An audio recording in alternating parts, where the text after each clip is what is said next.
Hello guys, ағылшын тілін нөлден бастап үйренудің 12-ші сабағы және бізде бүгінгі тақырып ол imperatives and lets. Imperatives дегеніміз ол бұйрық рай, яғни адамдарға бұйрық берген кезде қолданамыз.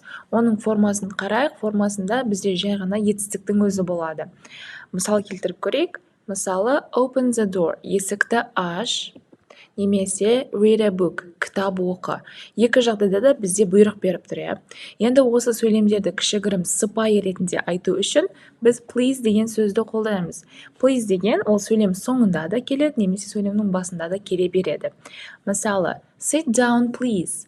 Отырыңыз өтініш, немесе отырыңыздар. Please, stand up. Өтініш, тұрыңыз. Жай ғана сыпайы ретінде айту үшін please қосамыз. Окей, енді болымсыз формасына оралайық. Болымсыз формасында бізде жай ғана don't жалғаймыз етістіктің алдында. Don't дегеніміз do not деген сөзден қысқартылып алынған. Мысал келтіріп көрейік. Don't forget, ұмытпа. Don't cry, жылама.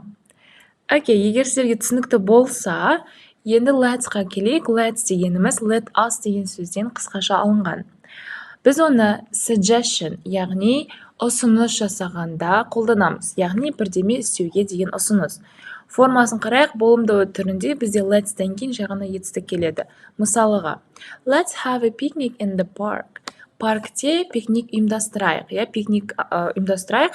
Бұл жерде let's ешқалай переводталып тұрған жоқ. Ол жай ғана бір нәрсені істеуге деген ұсыныс жасап тұр. Паркте пикник ұйымдастырайық деген. Окей. Next example is let's have dinner together. Бірге кешкі ас ішейік. Яғни бұл жерде де suggestion ұсыныс жасап тұр. Бірге кешкі ас ішейік себебі. Келесі енді бізде болымсыз формасы. Болымсыз формасында бізде let's-тен кейін жай ғана not жалғаймыз. Let's not және одан кейін етістік келеді. Мысал келтіріп көрейік. Let's not leave our toys here. Мұнда ойыншықтарымызды қалдырмайық. Тағы да ұсыныс, бірақ болымсыз формада.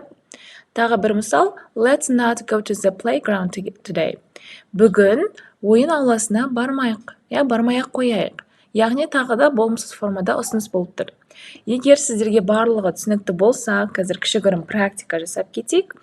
Мына жерде 10 сөйлем берілген, осы 10 сөйлемге жақсанның ішіндегі етістіктерді болымды немесе болымсыз формасына мағынасына қарай қойып шығасыздар. Бұл жерде барлығы тек қана imperatives, яғни бұйрық райда берілген. Қазір видеоны пауза қойып, осыны жасап шығыңыздар, және осыдан кейін жауаптарын бірге тексереміз. Окей, істеп болды деген ойдамын. Қазір жауаптарын бірге тексерейік. So guys, енді жауаптарын тексеріп алыңыздар. Сіздерде барлығы дұрыс болды деген ойдамын. Бүгінгі сабақ түсінікті болса, осымен біздің бүгінгі сабағымыз аяқталды. Назарларыңызға рахмет. Келесі сабақта кездескенше.